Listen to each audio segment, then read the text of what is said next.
This is Talk To Me. Your host, Joshua Toomey, bring you epic rants, anecdotes, and interviews with heavy hitters from hardcore A new life begins! to hair metal. This is Talk To Me.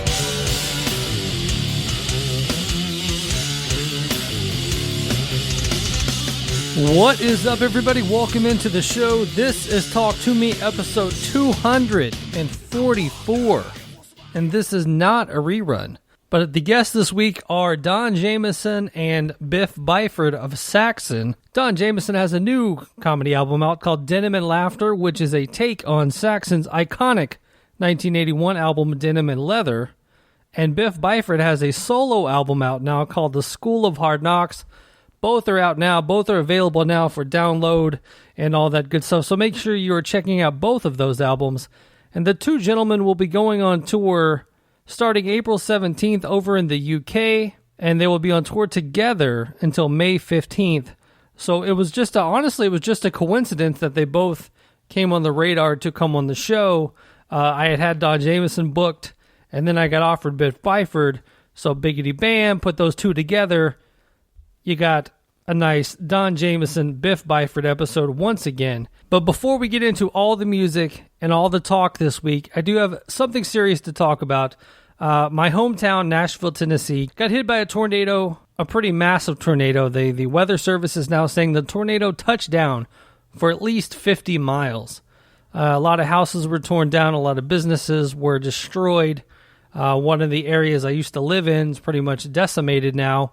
And a friend of the show, Corey Quinlan, and his lovely lady are expecting a baby any day now, and their entire house got wiped out. So I put on Facebook today, and just in one day, I put out there that I wanted to raise $500. I was matching everything up to $250. As we record this right now, I've already raised $650 for Corey and his lovely lady and the upcoming baby. Some people just had their roof ripped off or their car destroyed or a tree went this way. Their house is gone. So I'm reaching out to the listeners to step up and donate to Corey. He is a listener of the show. He is a friend of the show. His dad played in bands in Nashville.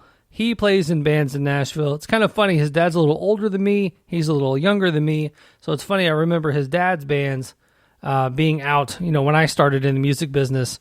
And then obviously seeing him and his success and playing drums and all that in the Nashville scene. So right now, head over to paypal.me/talktome. The new goal is $1,000. We did $650, so another $350. I know you guys can do it. I know we can pull together. Be Nashville strong no matter where you are in the world. And help out our good friend Corey and help them rebuild down there in lovely Nashville, Tennessee. So yeah, once again, paypal.me/talktome. 100% of the funds go over to Corey. I've already sent over a nice big chunk, and hopefully this next chunk will be just as big to send over to him. So with all that being said, we've got Don Jamieson on, we've got Biff Byford on, we've got Rob Rivera's Pick from the Kit. So without any more of my ramblings, let's get into a track off the latest Don Jamieson comedy album, Talk to Don Jamieson. Check out Rob Rivera's Pick from the Kit. That will get us right into a classic Saxon tune.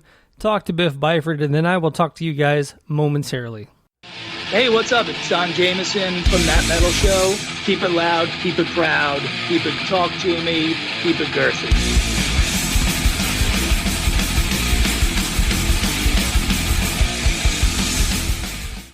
Now, the one time rock and comedy definitely did not mix was we did a roast at the Rock on the Range Festival in Ohio.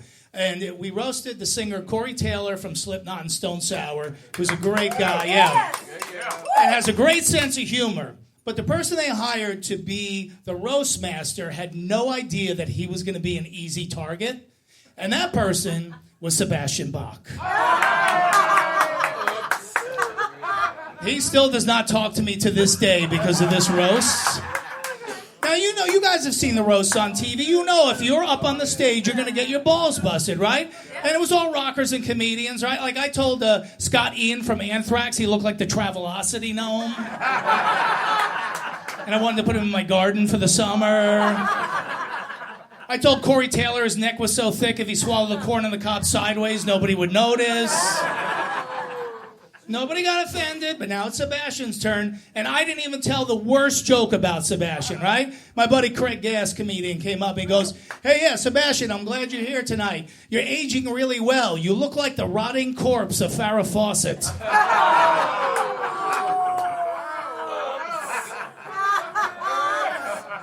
Brutal joke, but you gotta take it, right? Then my buddy Jim Florentine from That Metal Show came up. Yeah. He goes, "Oh, yeah, Sebastian, I remember the early days of Skid Row. You used to go on the Howard Stern show and you would tie your penis in a knot. Yeah, if you could tie your lips in a knot, you'd still be in Skid Row right now."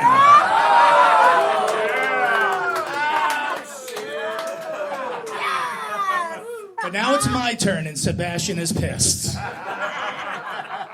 So I go up there and I'm like, "Hey, Sebastian, I follow you on Twitter. It's a lot of fun, man. Yeah, you tweet about your girlfriend every 3 seconds. Oh, I love my girlfriend so much.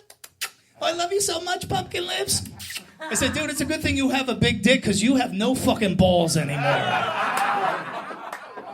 And I look out of the corner of my eye and I see something hurtling at me through space. And something hits my right shoulder and I get this warm feeling all over me, right? Like, you ever black out from drinking and piss yourself accidentally? How about on purpose? You ever do that? That'd be weird, right? Yeah. Dude threw a fucking hot coffee at me and hit me with it. Yeah! And the only reason I was kind of pissed is I was trying to cut down on caffeine that month. Right?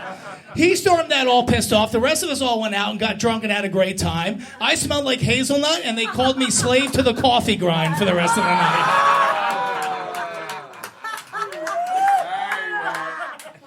And I'll say this also, man, whatever kind of hard rock or metal or rock or even any music, if there's fans of other music here, just embrace it, right?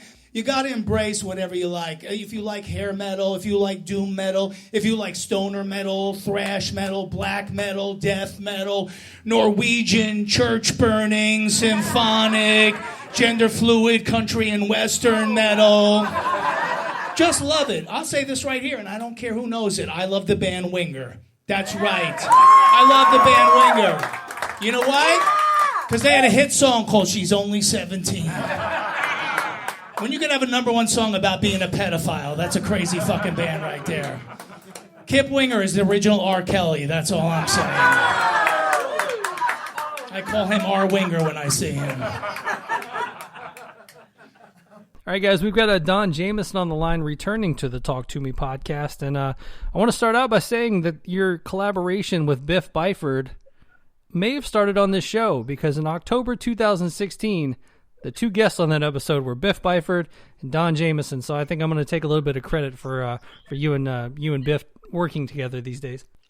Well, you know what? I don't mind you taking the assist on that because you've been a great supporter. So.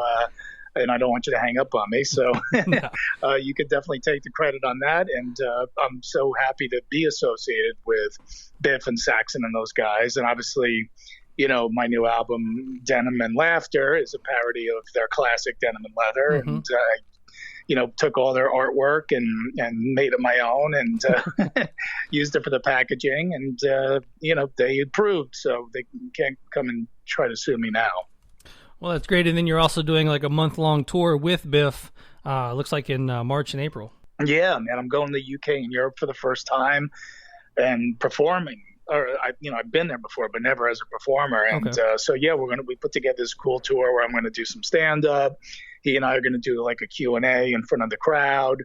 And then, you know, he's got a new solo album out. So then his solo band's going to play, you know, the last hour of the show. So it's going to be cool. It's going to be a little something for everybody. And I'll get to see if my jokes translate overseas. You've got the demographic down. And I'm assuming they didn't get that metal show overseas, did they? No. But I mean, you know, the stuff I'll be talking about on stage will be, you know, I'm going to be talking about Saxon, and I'm going to be talking about Black Sabbath and, you know, Gwar and Alice Cooper and Ozzy and all that stuff. So that's, you know, that stuff translates all over the world. And if all else fails, I'll just say mother effer a lot because everyone knows that. Right. Yeah, just degrade the audience. That's the way to do it. The new album, Denim and Laughter, is out now, which I got the promo code or the promo link just a couple of days ago, and I thought I was special, and then I just realized it was on Spotify already, and I was like, oh. Yeah, I don't know how these things work nowadays. I mean, I know 80% of sales are all digital or streaming or whatever the case may be now is, but, I'm still gonna, there's still physical copies. There's a CD available. And then in a couple months, vinyl, which I'm really excited about. I always wanted to have an album of my own on vinyl. So, whatever way you'd like to consume dirty jokes, they will be available to you with my album. Let's talk a little bit about recording of Denim and Laughter. You did this at a speakeasy, so I'm assuming you can't give us the location of the speakeasy, but it's a pretty neat little thing you did there. Yeah, thanks. I mean, why make it easy on myself and play a packed comedy club or a theater? No, pick an illegal club where you're, at the risk of being raided at any moment. So, but I thought that'd be a good ending to the album. If the cops came in and kind of dragged me off in handcuffs, that would be kind of fun. But we made it through, got the taping done. It was a real fun time. Yeah, we had to email everybody the morning of to give them the location because it literally is like a speakeasy from 1929. So there's a bar in there and a stage and a great sound system. And I was like, this is perfect. I don't need a big giant crowd. I just did it in front of like 40 of my fans, and we had a blast, man. It was cool. Yeah, I always thought that when I played live, played a metal show live, playing it in front of 40 people is actually a lot harder than playing in front of like 1,000 people. I don't know what the difference is there, but is it the same way with comedy? You know what, man? To me, it doesn't matter the size of the crowd. It never does, man. I headline Madison Square Garden in my mind every night. So if there's 4 people or 4,000 or 20,000. I perform the same energy level. It's always, because people say, oh, what's your goal? Comics or musicians. Oh, I played Madison Square Garden one day, and most of us won't do that, right? But you can in your mind. So for me, it was like, let's just do this. This is the setting that I wanted to do it in. And it was a lot of fun, and we didn't get arrested, so that was good. The one thing you kind of make fun of a little bit is the dilly thing, which I think is kind of gone away a little bit. But I was trying to think of different beer campaigns that actually were good and kind of stood the test of time. And I think my favorite one of all time is just the What's Up guys. I think that will be funny until I'm dead. And I may still answer the phone that way. Well, yeah, but the dilly thing is ridiculous. I went to go see a hockey game a couple weeks ago, and they had the whole crowd chanting dilly, and I just sat there stone-faced the whole time, aggravated with everybody around me. I was just, the guy next to me, I go, dude, you're 56 and a half years old. Why are you saying dilly? Don't ever do that. You're a grown human. Don't say that. I don't know why these little things aggravate me, but at least I have a place to get rid of my rage. What would you say your favorite beer campaign of all time is, though? Like tastes great, less filling, any of those things pop up? Yeah, because I'm a Miller Lite fan, so I love Miller Lite. The theme of my last album was it was Miller Lite. So tastes great, less filling would definitely be my favorite. And it's not trying to be too cute. It's not trying to be too goofy. It's just like what the beer is. It's just beer. You open the can, you drink it, it's good. I don't need to put a lemon in it. I don't need to put a kumquat in it. I don't need to put, pomegranate in it. It's just beer. That's what I like, beer that tastes like beer. And there's nothing worse than going out to a bar that you've never been to before and they give you the beer list and you're just like, I have no idea what any of these are. But then again, you also don't want to be the guy that can I just get whatever's closest to a Miller Lite because they're just going to roll their eyes at you and get their man bun all in a mess. Exactly. Yeah, if you hand me a beer menu, I just look at you and go hysterical. But you did kind of give a little hate on Blue Moon, and I've recently kind of enjoyed a few Blue Moons, man. There's something about that orange right there that'll get you. All right. Well, it was nice talking with you today. No. You know what, man? I get it. I even say, look, I get the whole craft beer thing now. It's just me. That's just sort of me being the old guy, get off my lawn kind of thing, to get it out of my system and yell and scream about it. But yeah, well, look, if I came to your town and you said, "Hey, Don, I'm going to the bar, I'm going to get you a beer," and you brought me a Blue Moon, I would drink. Right. Just because you were being polite, and in the back of your mind, you're like, all right, never come to hang out with this dude again. Well, no, the only thing better than a Miller Lite to me is a free beer. So, yeah, if you're buying, I'll drink all the Blue Moon all night. Well, man, I thoroughly enjoyed Denim and Laughter, and everybody needs to check it out. And I'm really enjoying what you're doing now, too, is that Jamieson show over on Compound Media.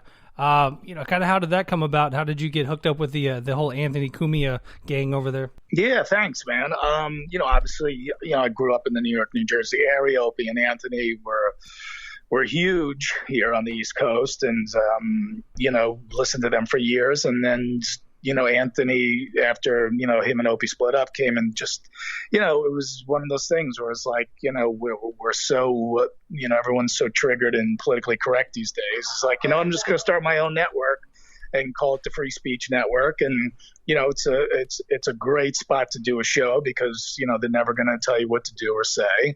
And, Anthony obviously has the anchor show, and, I was coming on guesting on his show, and we just sort of said, hey, maybe we could do something here. Obviously, missing doing that metal show with Eddie and Jim. So once again, I copied the artwork and took the theme song and made it my own. So it's kind of a theme of my career at this point. I'm just basically taking other people's creative work and make it in my own. So and I'm kind of proud of that. But so yeah, now we're doing that Jamieson show, which is a little like that metal show, but kind of my own little spin on it. Nice. And I saw that you made some news with the Slayer news with Mark Morton making the comments on your show, which is something that this show does a lot. Is Blabbermouth and Loudwire and all those things will grab little snippets here and there, and kind of being on that side of it, getting your show picked up like that. How did that make you feel? Yeah, good, man, because, look, this dates back, and I ask a lot of the guests that I have on the same question because, we're seeing it now with what happened with Motley Crue, right? No band has ever made more of a big deal about this is it, we're going to sign contracts, it's over. And then, as I predicted on that metal show in front of Mick Mars, that they would be back, but it's not that I thought that they were lying. It's just, what happens, man. You're on the sidelines for a couple of years and you start going, well, it's kind of fun to perform for 20,000 people every night. So, I had put out the clip of Mick on our shows, saying, look, we're not coming back, but if we ever do, free tickets for the whole world. And the whole world started tweeting at Mick. Yeah, that was crazy. I watched all that. Yeah. Tickets. Yeah, and then he had to put out a statement and all that stuff. So like I told him on the show, you'll be back, and when you are, I'll be there. So I can't wait to see that tour with them, and then Poison and Def Leppard and Joan Jett's going to be killer. Yeah, I was completely wrong on that one when they announced the stadium tour and they actually started posting stadiums. I'm like, there's no way. And then now that the tickets have sold, bots or not, I might have to, put my, Eat Some Crow or something, because that tour has done way better than I ever thought it would. Yeah, well, eat some crow and wash it down with a Blue Moon. Nice. Yeah, and then the thing with Mark was that so now that this has happened, it's blown, it's opened the doors completely. And the thing I asked Mark Morton from Lamb of God was, hey, listen, there's no other band has toured with Slayer as much as they have in the last 6 or 7 years. From how well you know them and how well you've gotten to know them, do you think Slayer is actually done? And he could not definitively say that yes, they're done. He feels like there will still be some Slayer shows in the future. So I don't get this whole we're retiring thing. It doesn't matter if you could still play at a high level. You don't have to do a 3-year tour. You could just do 10 shows a year, do 5 shows a year. We know when the bands are getting older. We know, like, hey, I should go see them now because they'll probably slow down at some point. So, of course, you always want to see people in their prime. And Slayer just did that huge farewell tour, and they were great every night. So, I'm predicting 2025 for them, reunion tour. See, I think there's always that the wording of it. We're retiring from touring, and so that means that you can do a spot show, or you can do a festival. That you don't have to necessarily tour. So I mean, I could definitely see Slayer popping up on a Riot Fest or a Sonic Temple or something. Yeah, but there'll be a tour. You'll see. Back to your comedy album. You got Jim Brewer out there doing a heavy metal album. Brian Posehn's new comedy album just came out. New comedy metal record coming out. Are you going to plan on doing, a full-on metal record one day? Well, you know what? Those guys, they've actually got some musical talent. I don't. So all the packaging for my albums, the artwork and all that stuff is always rock related. I parodied Judas Priest and Thin Lizzy and Zeppelin. So, but those guys have done like full on music albums. So, I just think it's cool that the three of us are out making these albums. And, last year, and I've been out opening for bands a lot. And last year when I was opening for Pop Evil, Brewer was out opening for Metallica, and Larry the Cable Guy, of all people, was out opening for Styx. So it was like, it was so cool, like that. It's becoming cool again for comics to open for bands. So, and I'd love to see Larry the Cable Guy open for Styx. That's a party, man. That would be a party. The one thing with you doing the opening for bands and things like that, how are you seeing that? I mean, I know you just said that you're seeing it's kind of coming back and around and being cool again. But are crowds responsive to a comedian coming out before, say a Faster Pussycat or whoever? Yeah. Well, first of all, you got to deal with the right bands. I definitely would not have wanted been the opener on the Slayer farewell tour. Before you get to the mic, you're going to be drowned out in booze. So, but you go out with a band like Faster Pussycat, or I was out with the Anvil last year, and I was with Nashville Pussy, and Pop Evil was the real. That was the real challenge, that one, because they have a much younger audience, and but the other bands sort of, I have some recognition factor with their crowd. So it doesn't seem completely weird that I'm out there, and I keep the set to strictly, sex, drugs, and rock and roll. I'm certainly not going to go up in front of a rock crowd and do political stuff, or, I don't have any kids, so I'm not going to do any of that hilarious dad humor. But changing a diaper. Yeah, exactly right. And they're like, what?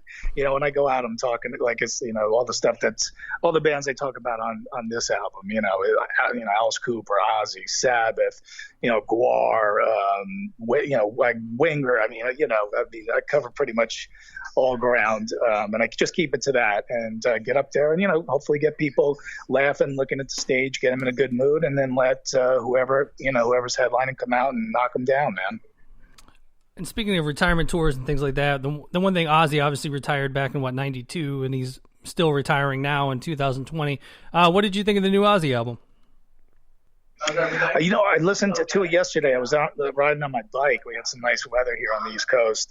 And, I thought it was actually probably his best album since like Osmosis. I thought there was the lyrics were really dark, like very kind of end of days, like Ozzy's letting hey, I'm still here, but you could tell he's thinking about his mortality. So there's some real deep stuff on there, some real dark stuff. I really like that song Under the Graveyard. Yeah, that's probably my favorite. And it's hopefully we're going to get one more tour around the world from the Madman, but most importantly, I just hope the guy gets better, and if he doesn't ever tour again, man, he's just given us so much great music. So we'll see what happens, man. I think the album's pretty good. The song with Elton John, the title track's real good. So Ozzy's always great with the ballads, so pretty solid, man. Yeah, just a little slick in the production. I like it a little more raw, but other than that, no complaints. Great band with Andrew Watt and Duff McKagan and Chad Smith. It's hard to go wrong with that. Yeah, I think the only one thing it was missing, and I think it was, with Zach being around, it was definitely missing the over-the-top guitars. I think that might have been, Ozzy's voice isn't super dynamic, so you've got the guitars normally to counteract that.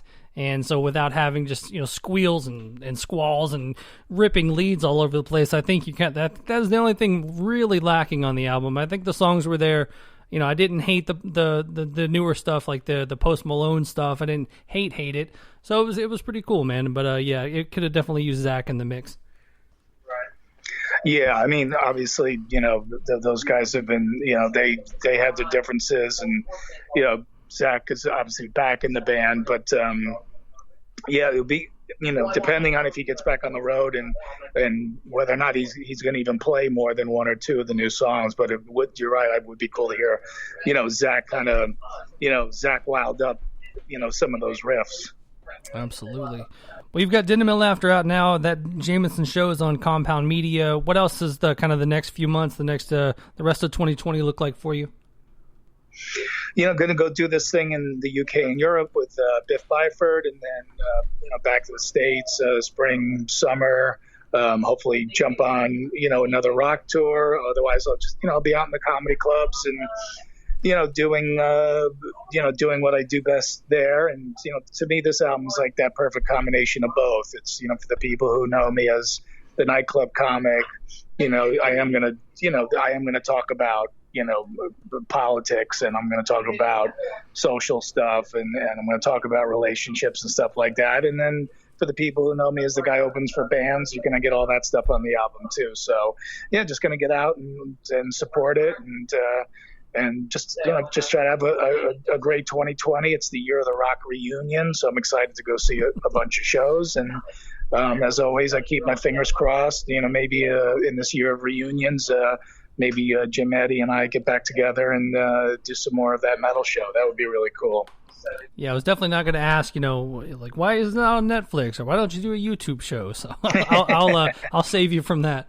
Just do it as a podcast, Right. Yeah. No, listen, the frustration, people like, I know you're sick of hearing people ask this, and it's like, no, not sick at all of it. I mean, we're so grateful that people, the show resonated with people. I mean, Ricky Rackman was telling me, I saw him a few months ago, and he goes, DJ, man, he goes, Headbangers went off the air in 95.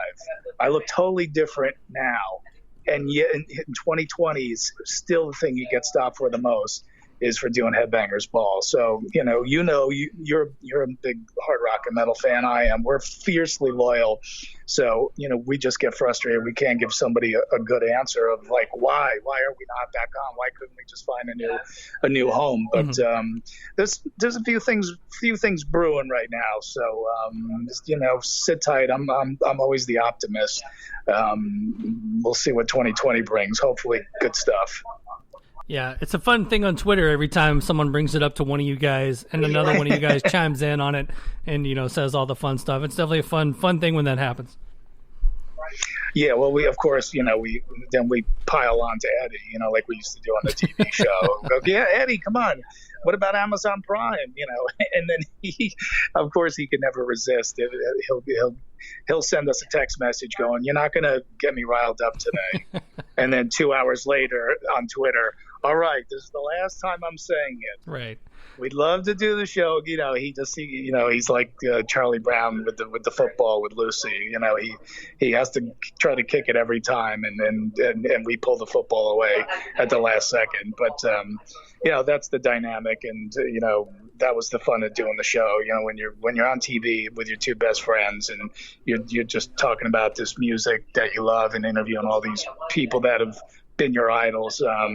Hey, man, we had a good run if we never do it again, but that's certainly the best job I will ever have in my entire life, no matter what happens. Yeah, it was definitely fun, and definitely tuned in each week for that.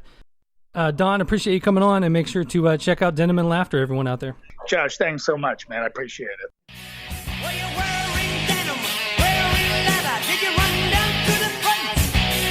Did you queue for your ticket through the ice and snow? Denim and leather, brothers all together. It was you that set the spirit free. Denim and leather, brothers all together. It was you that set the What's up, everyone? Rob Rivera from the band Nonpoint here with your weekly Rob's Pick from the Kid here on the Talk To Me podcast. Thank you again, Josh, for letting me do this. I really, really appreciate it, brother. Got to get you on my podcast, which is called the Robcast Podcast. It's on Apple, Spotify, Google Play, wherever you listen to podcasts. Type in Robcast Podcast with 2 B's, and you will get to listen to interviews with Jeff Scott Soto, Dave Ellison, Phil Demo, a bunch of other people. And we're going to have brand new interviews coming up soon. This week we're going to talk about the band Saxon, who's been a band for God knows how long. Well over 30 years. Still kicking ass. Still consistent with their music. Out there, I see the pictures on Instagram, man. They play to some huge crowds. Those European audiences, they love them some Saxon.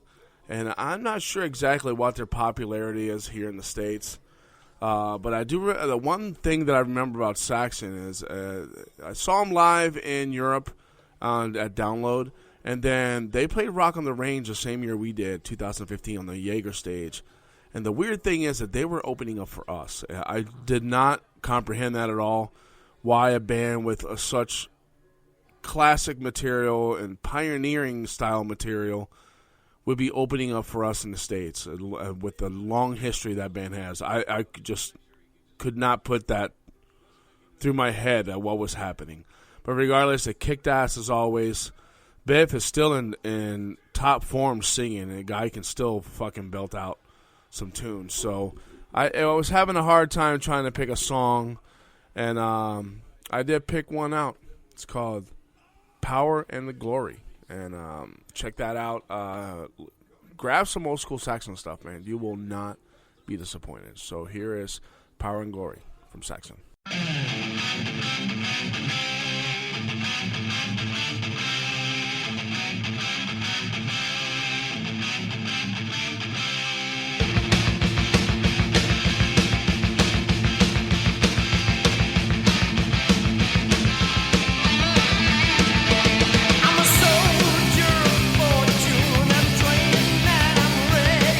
Kill.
First off, let's just start out with your health, man. How are you doing? How are you feeling physically? I'm doing good. Yeah, getting back to being fit again. Slowly but surely. Very good. I've got some shows coming up next week, so working on getting my balls in bed. Yeah, we were all hoping you would come out on the other side much better. And the School of Hard Knocks is out now. And what was kind of the antithesis behind doing a solo album? What's the idea of the solo album? We just got time to do it, really. The 40th anniversary is sort of happening, and we don't have any studio albums yet at Saxon coming out, so I just thought it was a good time to do it, really. Was doing a solo album give you a chance to kind of do something outside the box, outside of Saxon? And I mean, there's a couple of tracks on here that are kind of different in the realm of Saxon. So does it just give you the opportunity to do something a little different? Well, it's going to be different to a Saxon album. I'm not just going to release an album for tracks that Saxon didn't want. So yeah, it's a solo album, tracks of mine, and it's all music in there, sort of the style of music that I like. Rock and roll, prog rock, heavy metal, sort of a bit more laid back rock music, folk music. It's all in there, really. Yeah, a track like "Me and You" kind of came out of left field for me. Is this kind of nice to be able to do something like that and not have to put the Saxon name on it? Yeah, I mean, I couldn't really put that on a Saxon album. It Right. would have been a bit doing. It just gave me the opportunity to write some different styles and write different lyrics, really. So it was good fun, actually. Really good fun. What was the story behind that song? I wrote it for my wife. Our 25th anniversary was in September, so I thought I'd write her a song. But I suppose it relates to a lot of people. It's obviously proven to be a very popular song. The videos have a lot of hits, and I'm surprised that it's getting so much positive feedback. Actually, I'm really pleased. Yeah, I think we're all mature enough to enjoy a track like that. Maybe 20, 30 years ago, you might get a lot more backlash for it. Well, it's a solo album. Yeah, That's an album. Don't forget. well, I know, I understand that. It's just if you would have put that up, yeah. Go on there. Well, I just spoke with Don Jamieson earlier this week for the show, and we'll put this out as kind of a two-part Don Jamieson, Biff Byford. How did you allow him to use the Denim and Laughter and the artwork and things like that? And what was your take on it? Well, I mean, Don's been asking me to do that for quite a long time. He didn't do it on his last album, but he asked me again if he could do it, and I said, yeah, do it. It's good fun. Good laugh. We talked about doing something together for my solo album last year, and we pretty much came together, in the last 2-3 months. But it's really going to be an evening with Biff Byford, really, and we're going to be doing like a talk show type format. It's not really been done before, so it's a bit of an experiment. Yeah, he kind of broke that down a little bit to where he'll be doing some comedy and then doing some, question and answer stuff with you, and then you're going to come out with your band and do a set. Are you looking forward to kind of doing something different than your normal, just run of the mill, get up and play your songs kind of tour? Oh, they're small venues. It's quite an intimate show. So yeah, I mean, it's really good fun. I mean, people either like it or hate it. That's how it is, really. But it's just a good idea. I think it's a good idea I had, and we'll see how it goes. I mean, let's see. I mean, it's all down to the audience whether they come. If the fans come, then it should be good, really. Yeah, we were talking. Don and I were talking. I don't know how well known he is over in Europe. I know that It's not very well known. I mean, I think some people watch that metal show on VH1, on satellite, but it is not that well known. So it'll be good for him to go out with me, and I think he's sort of, making his sort of talk before I come out a little bit more European, less American, I think. Very good, very good. The last time we spoke was about the last Saxon album. How was the kind of the last album cycle for that? Getting to tour with Judas Priest on their big comeback album and things like that.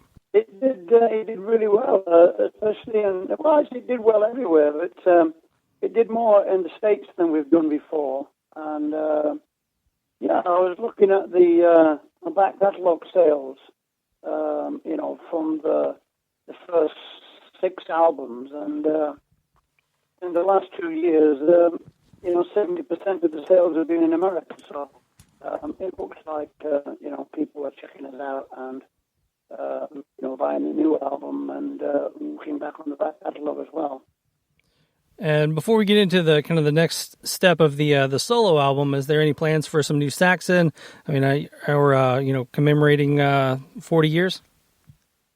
Well, we're 50% finished on the next Saxon album. The drums, bass, and guitar's been done. Mm-hmm. We're writing a couple more songs, see if we can come up with something a bit, extra tracks. But it's more or less done. 11 tracks. And when I've done these shows, I'll be doing the vocals on there. So we'll see how that goes. And the last time you were on, you were talking about being in the studio with your son. That's been a couple of years ago, obviously. Did anything ever come of that? Did his band come out? Yeah, his album comes out in not this Friday after. Oh, wow. Good timing. What's it called, and what's the band name?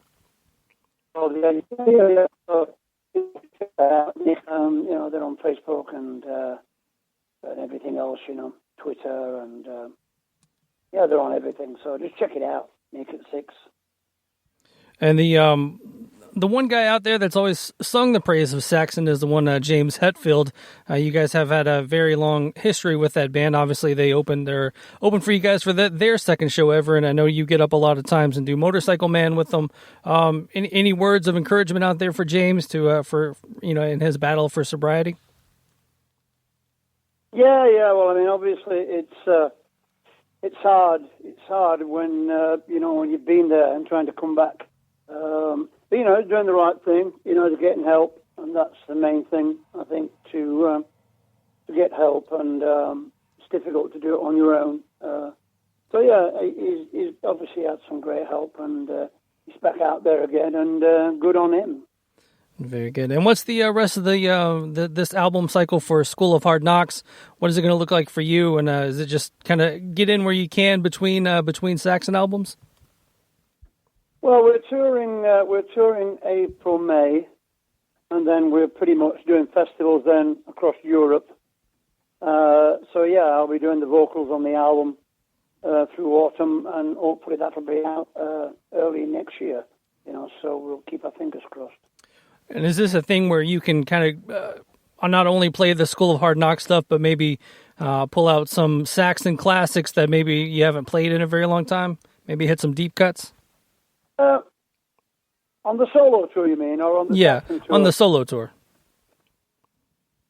Yeah, I'm going to do a couple of Saxon songs. I'll have a think about it while I'm on the road with the boys and everything, and see what they think. But I could do some more songs I haven't played for a long time.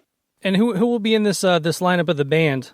If people watch the Me and You video, it's the same guys. There's a couple of English guys and a couple of Swedish guys. And, pretty good band. I've got 2 guitarists. Because obviously it's fairly complex guitar stuff. I throw down the sword and all that sort of thing. And, I think it's good having 2 guitars. I might have a fluting guitar keyboard player. I don't know. We'll see how the tickets sell. Well, you might have to get a saxophone player for you and me, or me and you. The sax player was here today at my home. He came in to pick a copy of the album. He lives quite close to me. Well, you might have to throw him in the bus and take him with you. Yeah, throw him on the bush. Yeah. Well, Biff, as always, it's a pleasure to have you on the show. Good luck with the latest solo album and the upcoming Saxon album and touring. And tell Don Jamieson we said hello great. and all that great stuff. And thanks once again, Biff. Yeah, it should be good. I mean, thank everybody for sort of buying the album already, and keep buying it. There's plenty left. So yeah, everything's going good. Very good. Well, have a good rest of your day, and good health to you, and safe touring. Yeah, same to you. Bye.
Huge thank you to Don Jamieson for taking the time. Huge thank you to Biff Byford for taking the time. Always huge for Rob Rivera to send in his weekly pick from the kit. And then just once again, guys, make sure we're helping out a fellow listener, fellow friend of the show, our good friend Corey. Head over to paypal.me/talktome. Send over a couple of bucks. Let's see if we can't raise this to $1,000. We've already done $650, so we're already over halfway there. And this will be huge. And if you're in the Nashville area, make sure you're helping out as much as you can. Go volunteer some time. Go clean up some streets. And let's get this back to normal, because the path of destruction was really, really bad. And it just, makes my heart hurt for the city of Nashville and all of my friends. So until next Thursday for the Talk To Me podcast, I've been Joshua Toomey, and I will talk to you guys soon.